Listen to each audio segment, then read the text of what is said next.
Owen, y belyn y rydd, Robertson I dwyni, o cec i'r rwyd wag! Dyna un o'r goliau rwyddan eitha sgorin, tymoren. Am gawlach ar y cefen, diangen. Woolham ddim yn clirio, ond trio defnyddio I olwr. Tegwch i'r amddiffynwr mi o Dave Jones yn bloeddio amdani. A methodd y golwr mawr rhaid I chlirio I lawr y ca. A'r bel yn rhydd I O'Cec. Ei osod honna rhwng y pist. Kirkman, codi hon dros ben yr amddiffynwr. De. Mas at yr asgyll chwytha, lle mae John Owen yn medro. Eisiau cefnogaeth. Hanner cyfle, ergyn, mae'n ergyn wych! Yw Lewis yn union i'r sgôr. Ei drydydd o'r tymor a hon yn chwip o ergyd. A Callan Absalom ar y gol. A Meston yn unig. O, gallu wneud. Robert eto. I chwrdd iddi, ti'r postyn bella, tro man. Dyna'r peniad, oedd hi ar y bar a'i chlirio. Oedd hi ar y linell am y tro. Mae Pete, y capten, a gweddill I dîm yn mynnu fel honna di croesi'r linell. Bryn Markham Jones yn dyfarnwr yn ddigon hapus. Fod y bel ddim yn wedi gwneud. Ac amddiffyn Aberystwyth wedi gwneud digon.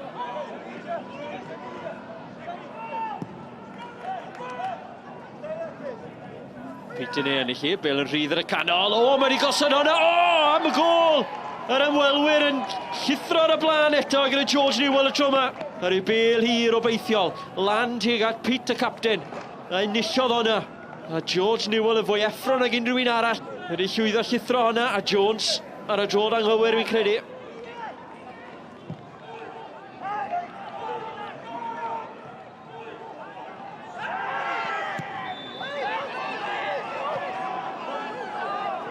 Gadyn Felyn y fan hyn I Darlington ys e. Nagos. Garden coch. Iwan Lewis. Lewis a'i ben yn I ddwylo. Wel, os oedd na o beth i'r tîm cartre I ddod nôl i'r gêm, wy'n credu fod ni'n cerdded I lawr i'r twnnel nawr. Bradford mas at Kirkman, digon o ddyle fan hyn. Ystyried taw Bala sy'n dyn o fantes. Aber sy'n creu'r lle. Dyma Luca Hogan, yr eilydd.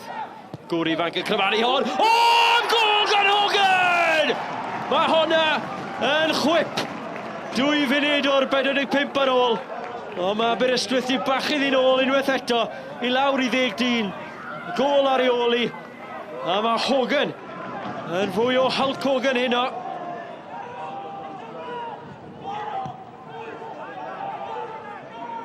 Arsan. Ffigio, creu lle, amser, y croesiad i'r canol. Y bel yn rhydd ar y mynd cwrt, wedi chladdu!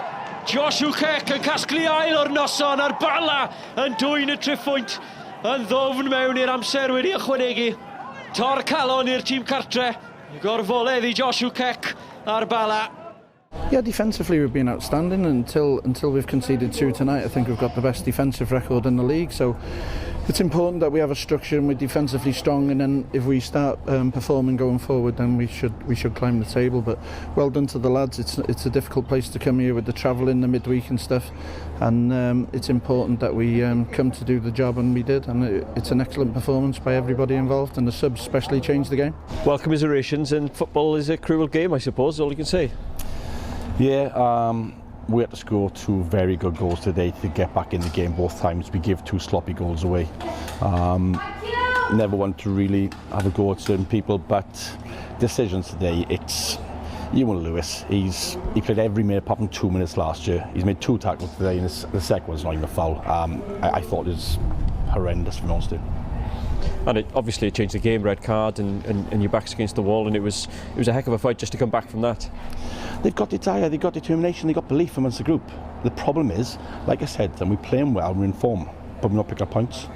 So we need to keep playing well, keep on form. So if our form dips, then we're not going to pick up any at all. So it's hard. We sat here for this week, 3 games. We should be sat here at least 4 points better off, but we're not. So we move on. We know we've played against some of the so-called top teams, and we've got probably the toughest one next. But after that, I think we're in a run of games where we have to pick points up. Do you know what I mean? I think we dominated most parts of the game, and it was just a kick in the teeth really when they scored that goal. But we showed character and fight and desire to get back into the game, which shows good character from the lads.